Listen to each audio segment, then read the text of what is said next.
have in this module already discussed some of the fundamental aspects about branding, and brands can be very narrowly focused, brands can be broad, brands can form a entire lineup or platform, or brands can be very niche oriented. All these different aspects we have discussed, and all these concepts can be put under the general heading of what we call brand architecture. So, just like a building architecture can be for a single story building, for a multi-storied building, it can have apartments, it can have a whole complex.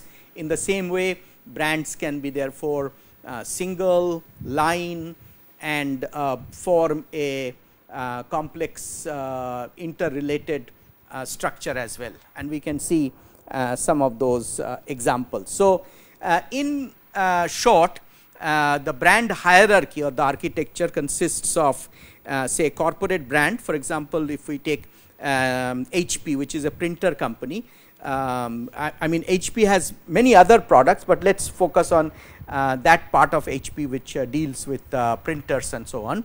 So, the corporate brand in this case will be HP. The range will be printers, but within that we can even look at a sub range which we can say LaserJet. Now, within that there can be what we call a product line brand. That means range brand will be LaserJet, product line brand will be say LaserJet 1010 family or LaserJet 4 or etc., etc. Then within that there can be a sub brand that, for example, there could be different variants of say LaserJet 1010 or LaserJet 1067, and within that there can be different variants offering features like say duplex printing or maybe high volume printing or speed of printing. So, you can actually differentiate and therefore address different niche segments through your sub branding strategy. And in general, therefore, the brand differentiation within that range will be based on certain key attributes of that particular offering, which will be say resolution or speed of printing or duplex versus simplex and so on and so forth. In this context, therefore, it is also important for us to look at the interrelationship between brands and offerings. They are kind of quite related, slightly different concept, because the offering in general kind of looks at the product part of it, the service part of it, and how they are blended, or the terminology that we have earlier introduced called product service system is actually the foundation of this offering strategy. So, offering can be a broad concept, offering can in some context can be very narrowly focused. So, in general, marketers often face, whether it is with respect to brands or with respect to offerings, this particular decision making, that whether we need to identify modify the offering mix, or we can reposition or lineate or clarify the positioning of the offering, and how that we should actually interrelate that positioning with respect to the brand concept. Now, let us look at how that pans out. The offering mix or portfolio, we talk about the totality of an organization's offerings. Like for example, we were discussing about HP. So, HP has computers, HP has within computers, it has laptops, it has desktops, it has tablet computers and so on and so forth, and then it has printers. So, the entire thing can be called like an offering mix or portfolio, and then within that there can be these two lines, as we said, printers and computers.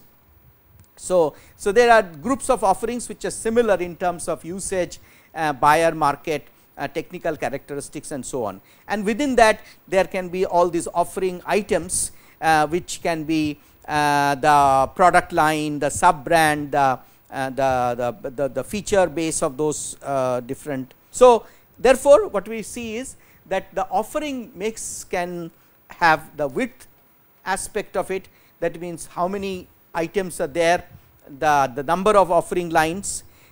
So, in case of this, there could be therefore computer, printer, even display system. In case of some other company like say Samsung, you can also add to it, say for example projectors. So, these are all relating to the general logic will be that data handling, data manipulation, data storage, data display, computing and display relationships, and computing and projection relationships, sharing, all of that put together can be the general logic under which this width will be validated. The depth will be that in printer how many items are there, in computers how many different. So, like we said, there can be desktop, there can be laptop, there can be tablet, and under that again there can be number of items. Okay. So, this is how actually what we look at as we discussed about the architecture or the totality of the offerings and how they have some kind of consistency. So, consistency means in this case, for example, computers, printers, display, projectors, data projectors, as we can see they are all kind of interrelated. So, therefore, they satisfy similar needs, appeal to similar buyers, because most of these will be people who are looking for data processing, data manipulation, data storage, data display, information manipulation, knowledge base creation, database creation, all those kinds of things. So, therefore, they will also be used kind of similar interrelated technologies.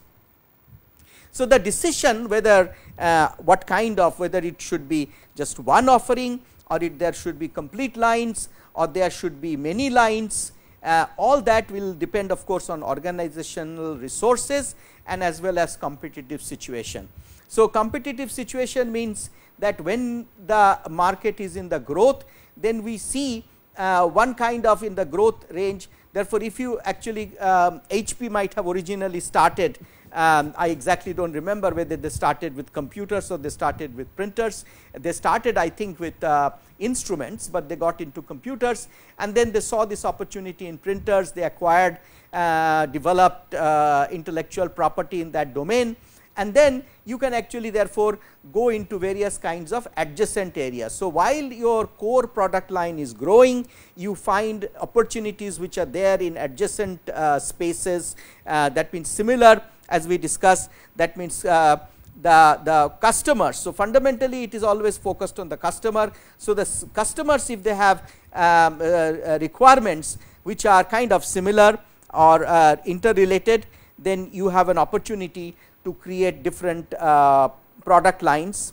And obviously, always we will have this decision to be made that what is the brand message with respect to how it is generally it is exclusive segment oriented or it is high volume offering, that means mass merchandising, or even if it is in the industrial sector or B2B sector, even there one can be focused on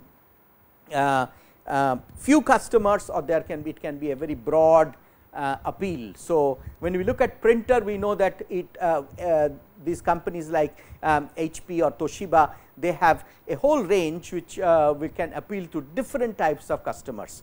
But then there are examples like say Apple, who actually remain very focused on a certain type of customers. So, over the years they have the people who are in publishing, people who are in media generally have a high affinity towards the Apple brand, because their offering are tailored and always offer superior value proposition for that kind of user.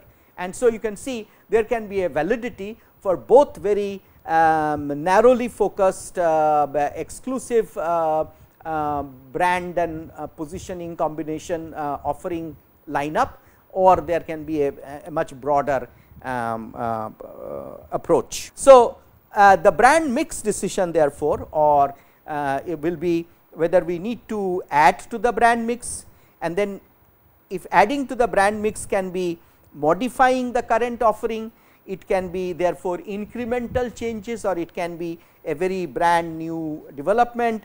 Even in this new brand development, it can be single or it can be entire line. So, if there is a soap company which sees an opportunity to leverage their soap current brand property, current brand attribute, the way it is positioned in the customer's mind. Suppose it is actually seen as an excellent winter time soap, which is actually has high glycerin content, and therefore, actually takes care of roughness caused by the winter. Now, at that time, looking at that, they may think about developing a new associated brand in the domain of, say, skin lotion, or in the domain of other kinds of winter care, which may be necessary for women, for working men, for children, and therefore, it can be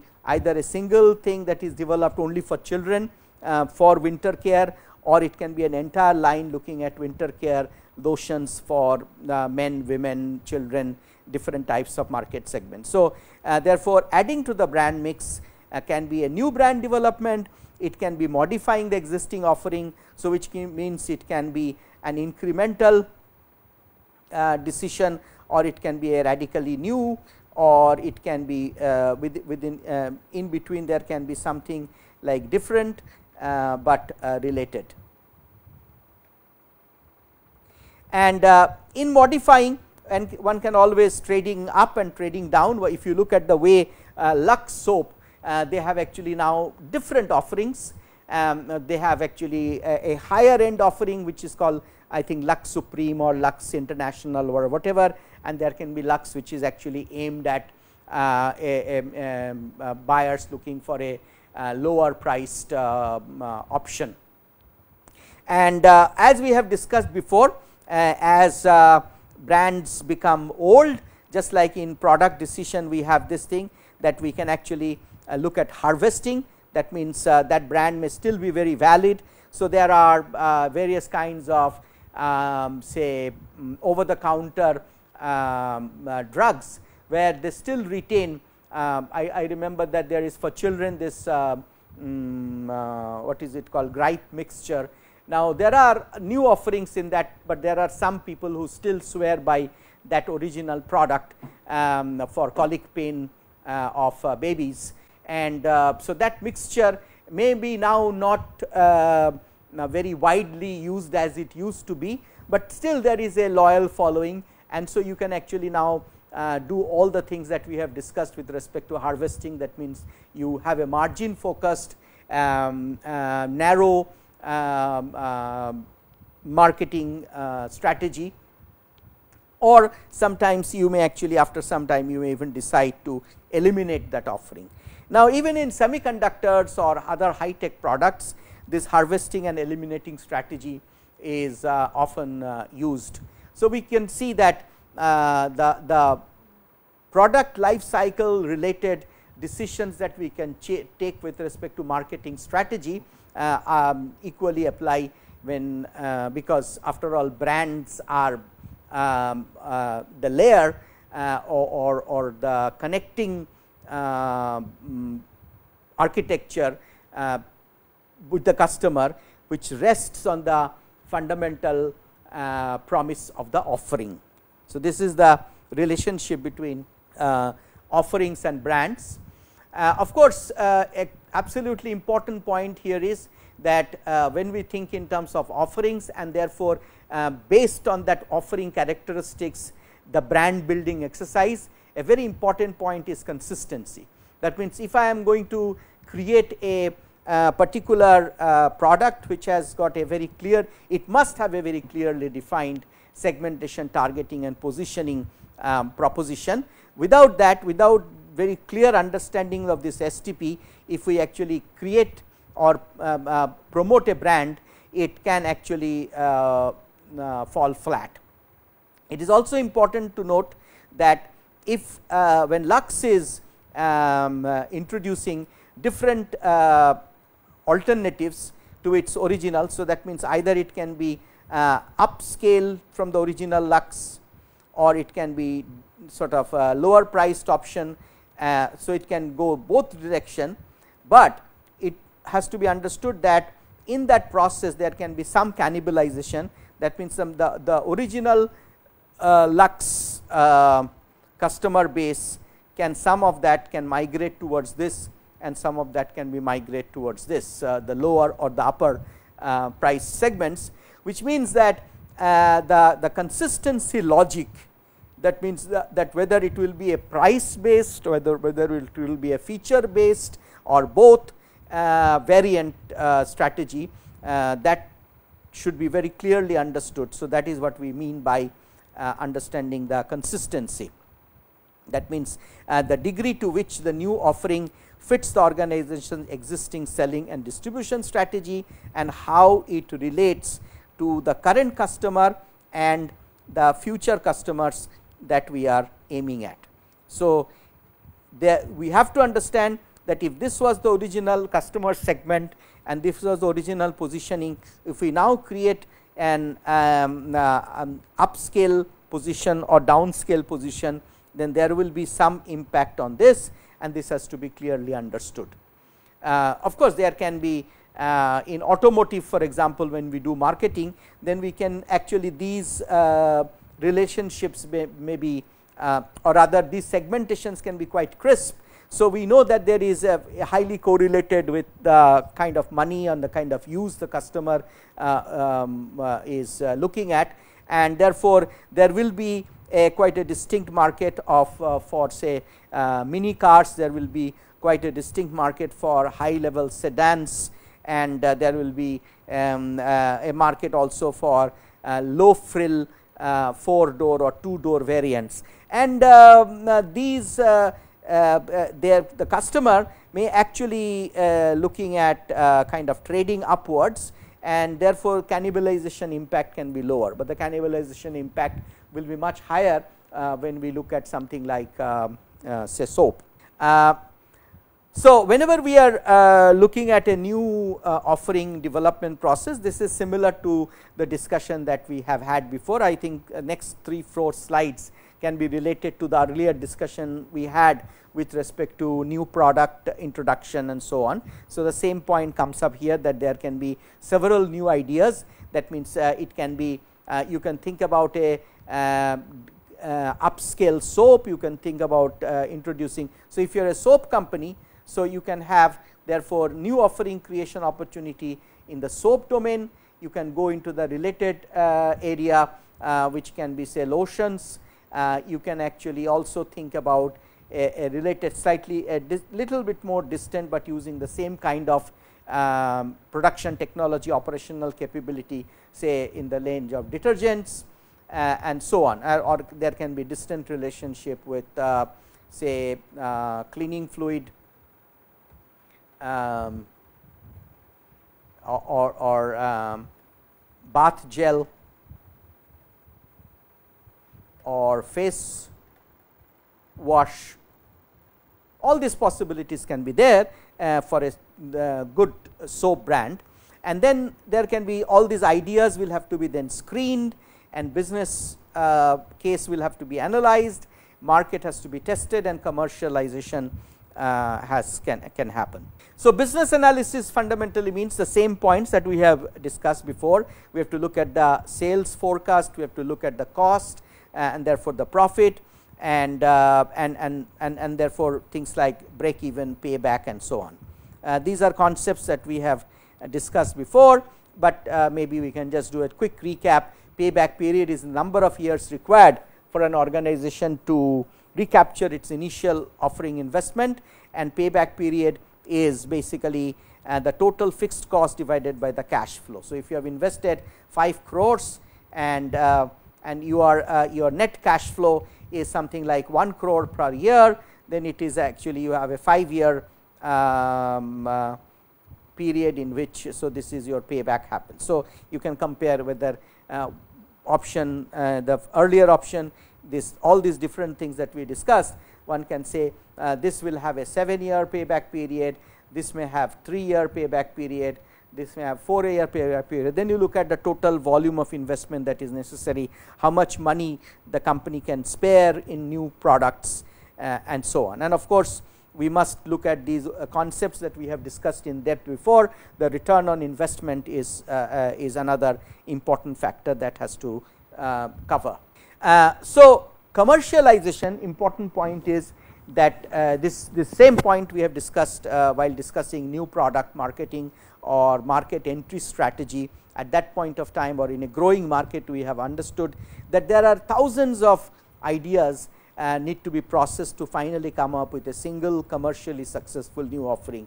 All these things happen at the back end of marketing and not visible, but this is extremely important to understand that how this is the foundation of a good marketing strategy, and this is where the marketing department must be well coordinated with operational capability and financial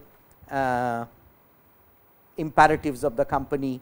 That means, if we are actually a company which is now have a cash flow constraint, then you have to look at a product which may be lower in profitability, but better in cash flow terms and so on. So, market needs as well as the organizational needs need to be balanced.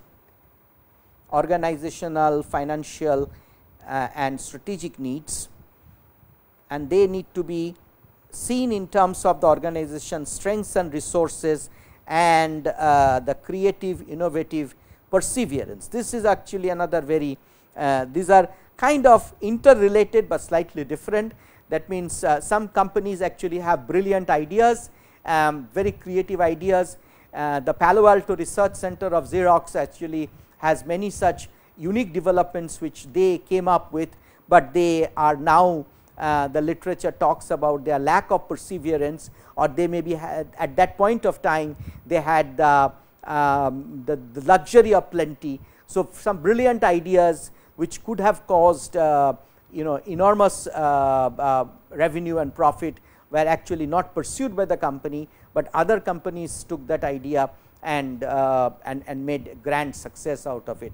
A great example of that is this whole graphical user interface and the use of mouse, and which actually simplified the computational human computer interface and created enormous revenue for people like Microsoft, but might have been ignored, or even some of their brilliant ideas were monetized, as we call.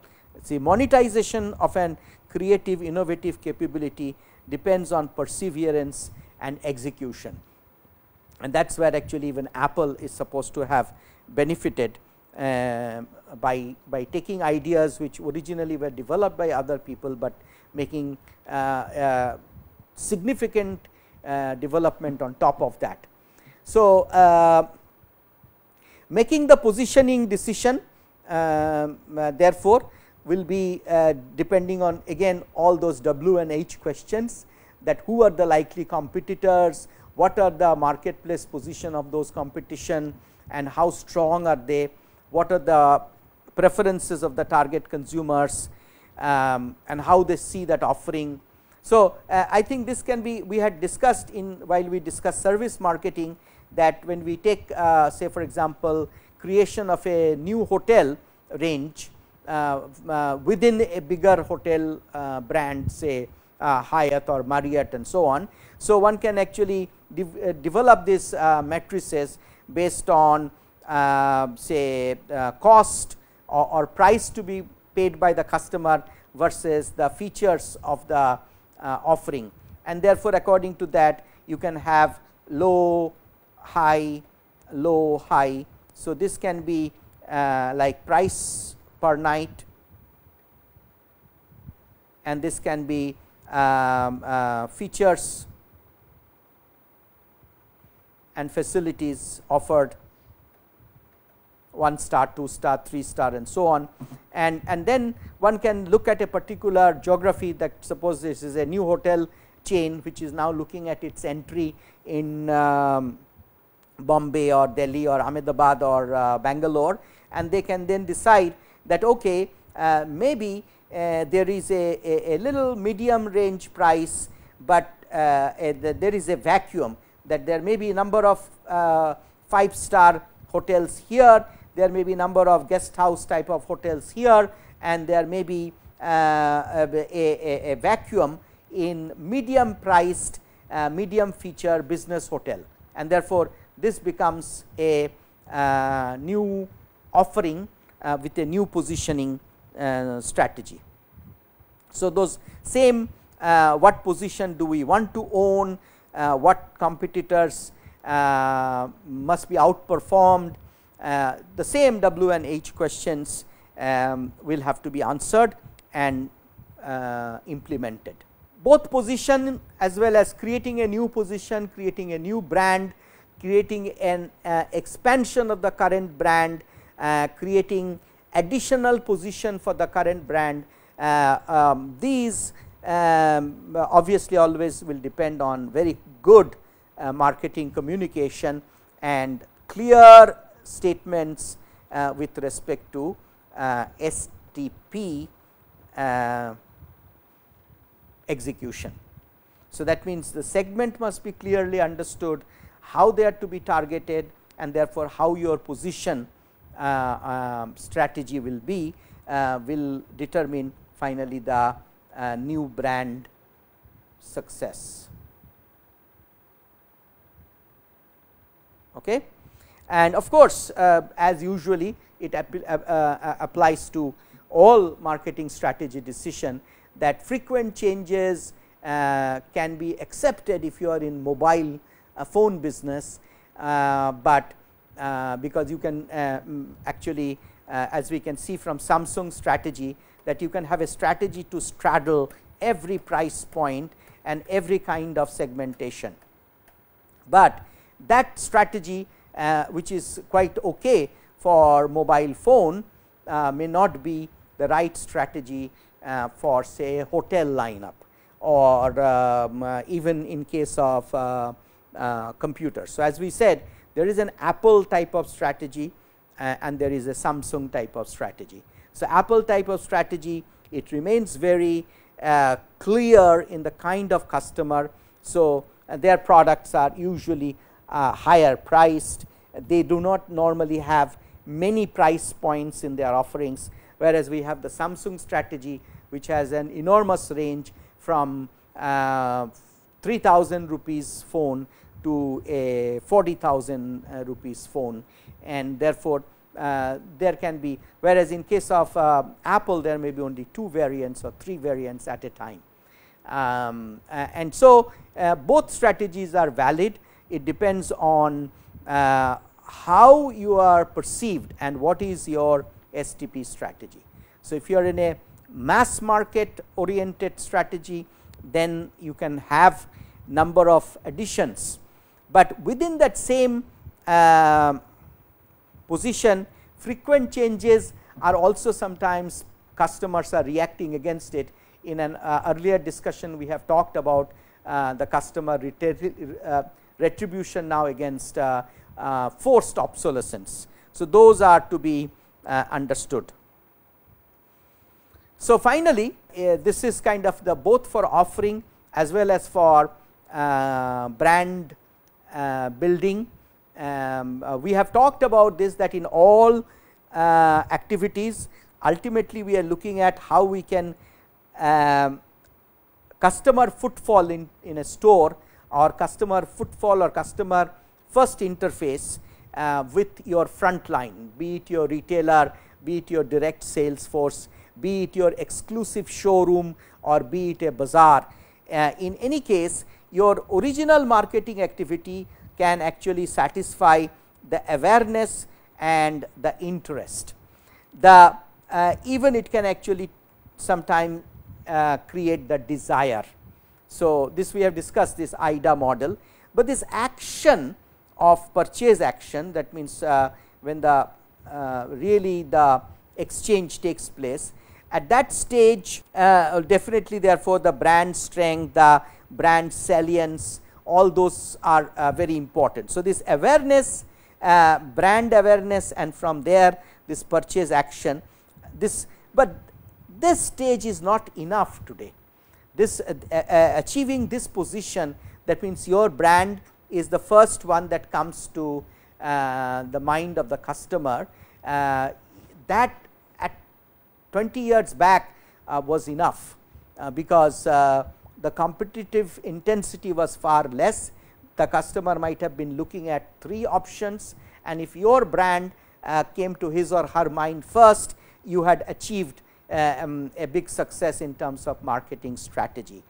But today we know that what we are looking at is not the customer footfall only, but we know that we are ultimately looking at climbing across this pyramid and finally achieving what we call customer advocacy.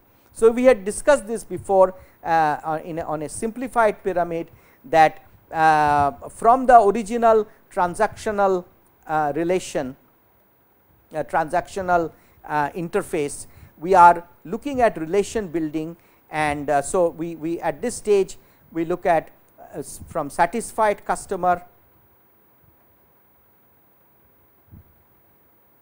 we look at emotional bonding with the customer, and then we look at how to make a customer your co-marketer, or we also call it the co-opting the customer in your marketing strategy, and which means the customer actually talks to other people, shares his or her experience on social media. The word of mouth today is a very much more powerful marketing tool or marketing asset, because the media, the information and communication technology magnifies an individual customer's opinion manifold. So, a single disturbed customer, dissatisfied customer can today cause a big impact on a particular brand's position in the mind of the potential customers. So, this referral power, this opinion power in the hands of the customer is now enormously more powerful than it used to be, and therefore, conversely, if you have a customer who is favorably inclined towards your products and services, talks about his or her experience which actually was superlative, then you can achieve this ultimate aim. And how do we go from this stage to this stage is we have to go through these. The simple way of looking at is that from satisfaction, how to create the emotional relationship, and all that will depend, as we said, the brand must have an identity, it must have meaning, it must be a very clear response mechanism should be there with respect to consumer judgment, feeling. This is the emotional or what we call the affective area of consumer behavior. So, from this may be a stage of rational cognitive areas of consumer behavior. From that we have to go to the affective and finally to the cognitive behavior, achieve that to achieve this customer advocacy.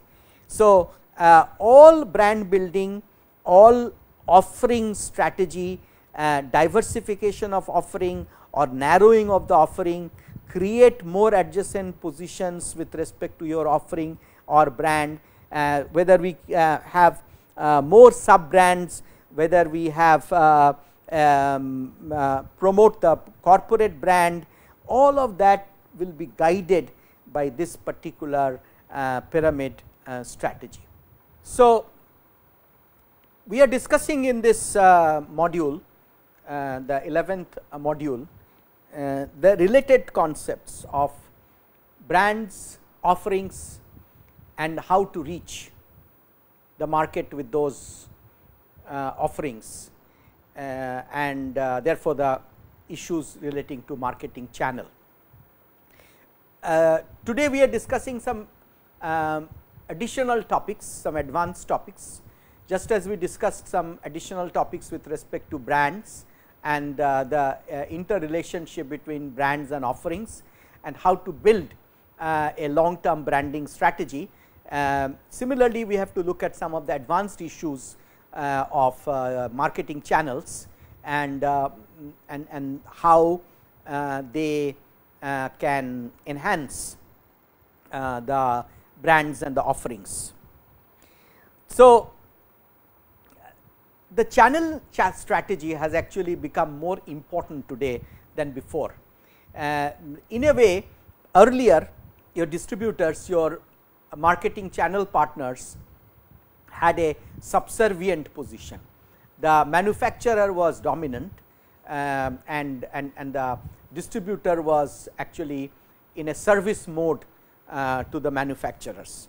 So, they were even called sometimes principals and agents. Principals were the manufacturers and agents were the distributors. In literature, we looked at that sort of dyadic relationship. Also, we used terminologies in many other, that means they were called principal and the partner terminology gave more prestige to the distributors. So, they were maybe 10 years back, we had already started using the word channel partner as opposed to distributors or agents or brokers and so on.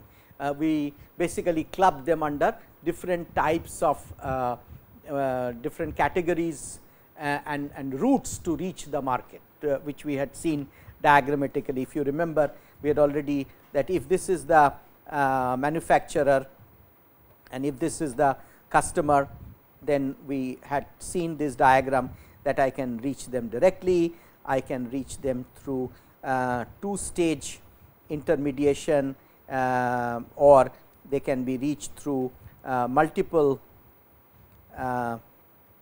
intermediation strategies. But today, we had talked about then the agents and brokers, and this is there in the an earlier slide set that you have already seen. But today, the marketing channel is in a way this diagram, which is hierarchical and therefore puts the manufacturer at a higher level in relative power position, may have to be redrawn as kind of giving them a round table architecture. That means, there is a whole customer base and the manufacturer can take different routes to reach the customer base, and the retailer, therefore, the front line, the people here, right at the final stage with the customer interface, the front line partner is actually today becoming more powerful because of this whole issue about that the pyramid that we had seen, that from customer footfall or customer first interface, we are trying to reach customer advocacy, and we have now clearly understood that this possibility of reaching customer advocacy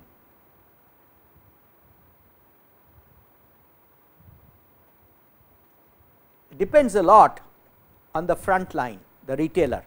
So, the retailers are now being looked at as relation makers, and of course, there are also financial issues which enhances the power of the channel today. The other important point is that the other P's, if we take partner as another P from the original cluster of 4 or 5 P's, then product strategy is no longer today a enduring strength, because rapid technology transfer and the global network of technologies very quickly create me too products, and competitors respond to your advanced features quite quickly today.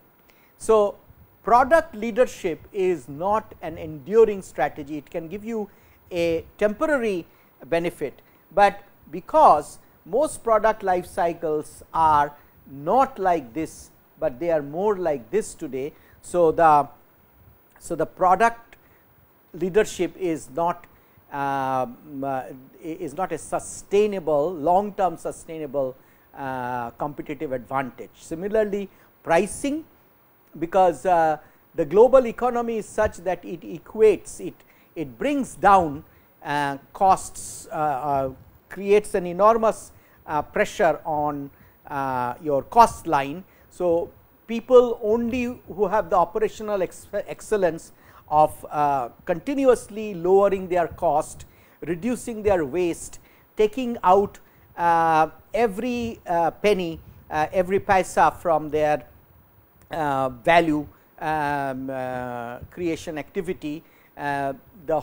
So, therefore, that optimization is a continuing process, and the people who have the operational excellence, they achieve that, and therefore, if you remain as a player, then that cost reduction is a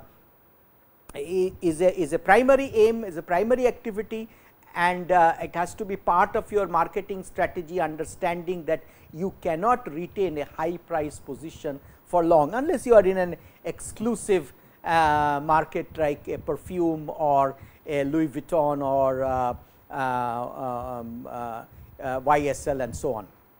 So, unless you are in fashion, unless you are in a very exclusive marketplace, for most B2C and B2B market situation, pricing also cannot be neither product nor price can give you long term. So, we have already talked about, therefore, the most important thing today is relation. This is what actually creates a long term competitive advantage, and creating this long term relation has draws from the brand strength. On the other hand, this is actually the way to build the brand. It has relationship with your corporate ethics, your overall image, and so on, that we have discussed in the previous segment. So, promotion, you know that media is so cluttered, people even say today that the most precious thing is attention. So, customers' attention, because there are so many TV channels, there are so many newspapers, there are so many magazines, and there are so many exposure of the customer through the various kinds of information and communication technology channels, over telephone, over mobile phone, over internet. So, there are if a customer or if a buyer 15 years back had 1 hour engagement in a day, or 3 hours engagement in a day, or 5 hours engagement in a day with the media. That means, even if you are a couch potato and spend a lot of time watching TV, and therefore, you could be one could beam multiple market messages to you.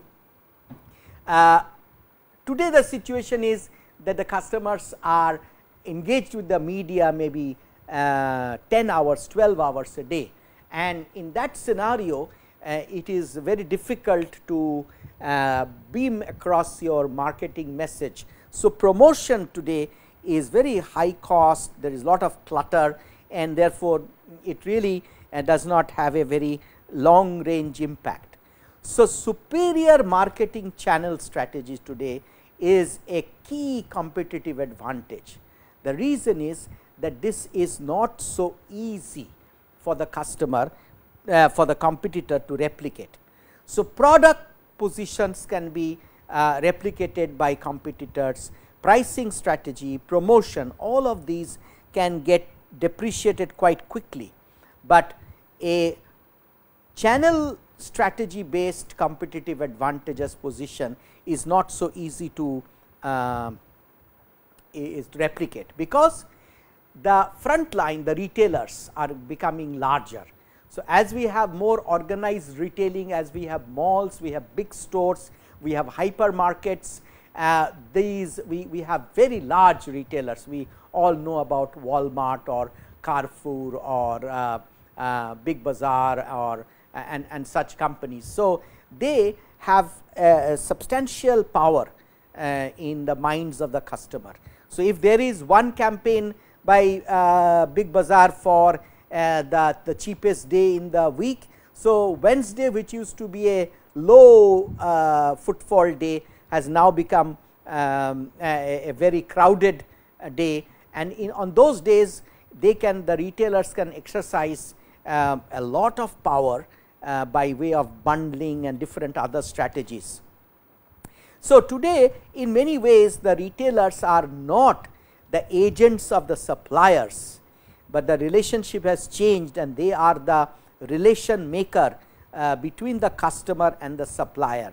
So, they actually act now more on behalf of the customer rather than on behalf of the supplier. So, this is what is giving them the power, and this also, if you have good relationship with your channel partners who actually create the buzz around your product, they give preference to your products and services in their bundling strategy, then they can create a much stronger connect with the customer. So, the relationship marketing, that is why, as we said, CRM is very closely correlated with PRM, that is partner relationship based marketing and customer relationship based marketing are very synergistic today. So, we are discussing about PRM today, and so this is the PRM is a very strong enduring competitive asset in a quickly saturating market of today and in the fight for market share. And there are also some interesting ballpark examples. These numbers may be different in different countries, but more or less the structure will remain the same. So, if you take packaged food products today, which is a very large market and an extremely rapidly growing market in a country like India, the raw material and component will be only about 26% and the distribution cost will be about 41%. Now, this number may change to 39%, this number may change to 45%, and accordingly these factors will be adjusted, but you can see the general dominance of distribution in packaged food, and it is quite easy to understand that if you have a ready to cook packet of noodles, the ingredients that the flour or the wheat flour and other spices and etc., and the manufacturing process and the overhead and all that put together in that will be, if it is selling for 10 rupees, then you can easily understand that that cost, the ingredient cost, as it happens in most food products, will not be more than 25-30%, whereas the distribution, the cost of reaching to in the village interior, the cost of reaching out in a large country like India, and in some products you have to reach out to the whole globe to be successful. So, if you have a cosmetic product today, you have to think in terms of a global, at least a continental, like across Southeast Asia, South and Southeast Asia, across Middle East and North Africa. So, you have to think of a not a country boundary focused or a state focused, you have to have a strategy in many of these products, because your scale of production will have to be huge to be really a strong player. So, in automotive, while 85% of the cost will be in raw material components and manufacturing, the distribution may be 15%, but in packaged food, as you can see. And similarly, there are other examples where, for example, in ICT products also the distribution cost can be a very, very significant part. And therefore, if you actually create a strong relationship with your channel partners, if your distribution is strong, then even if there is a parity among competitors on product and on price or promotion, the partnership strength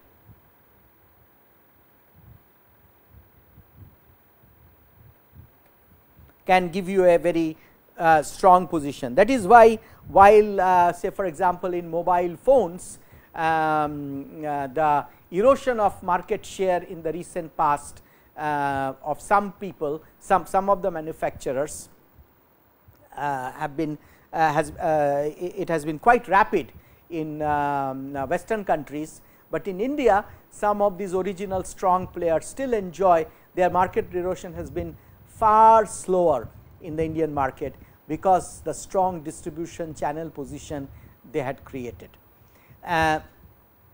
For example, Philips as a brand of consumer electronics had a rough patch for the last 8-10 years, but they still have a they still enjoy a strong channel relationship, and that allows them to come back and create new value streams in the Indian marketplace again and again. So, also it is to be understood that distribution channel strategy, that means if you have a strong relationship like Larsen & Toubro with their distributors in say electrical starters and contactors and relays, they can use that relationship synergistically for their strong entry into the say facility access or facility security business. And so, when the distributor can be trained for these advanced products, automation products, building automation, energy management products, then these original distributors, channel partners who have been associated with Larsen & Toubro for decades can create very rapid entry in marketplace for a company like that, Larsen & Toubro. So, you can see therefore, distribution channel strategy can be a huge asset in your market expansion, brand offering expansion, offering line introduction, new trading up or trading down strategies. The channel partnership can be very, very powerful tool. And on the reverse side, if your channel relationship is not well structured, it can actually create a vulnerable position. We have discussed this slide already before, that how you will make your how will you design your channel strategy. Again, we have to focus on those W and H questions. When do customers buy, where do they buy from, and who makes the buying decision, and so on and so forth. So this we have discussed before. So, a long term partnership among marketing channel also can actually reduce inefficiency, cost in the system. We will see that the traditional system was kind of a we versus they system. As I said, that it was actually the manufacturer was there was a manufacturer and the distributor, and therefore, there was a principal and agent type of relation. The distributor was looked at as in a subservient manner, and therefore, often it was actually a transactional relation rather than a long term relation. So, today therefore, in the PRM system, the manufacturer and the channel partner jointly try to reduce the inventory in the channel. So, there is a channel wide cost efficiency approach, as opposed to two separate effort to minimize the cost. And so, instead of transaction based, today we have an ongoing relationship, and the IT systems, the ERP systems are often totally interconnected between the manufacturer and the channel partners. And so, from the warehouse mentality, that means looking at distributors as a sort of stock and forwarding warehousing type of image. So, we are actually looking at concepts like JIT, quick response, cross docking. So, instead of looking at inventory cost minimization separately at the manufacturer end and at the distributor end, today we are looking at the whole channel as a interconnected system, and when we look at optimization of inventory cost, we look at the entire supply chain. And so, this traditional system to PRM based system is an important part of marketing strategy today, because it reduces the marketing cost, improves the ROI on your marketing expenses, and on the whole ensures a strong competitive position for the organization, which can be an enduring asset as opposed to just product based strategy or price based strategy or promotion based strategy. So, to conclude, therefore, relationship marketing is the CRM principles and the PRM principles today must be seen together because of this increasing importance of distribution channels, and the building good relationship in the marketing channel is the key to successful relationship building with the customer. So, from the customer footfall strategy to customer advocacy strategy,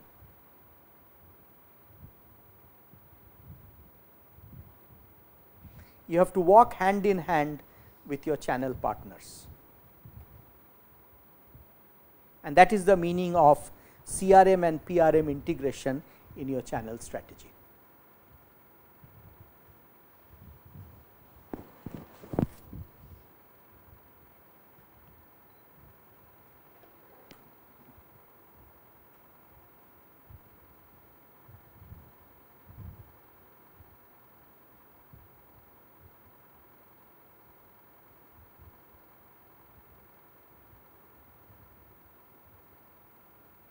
বাদল একটু এখানে এসো।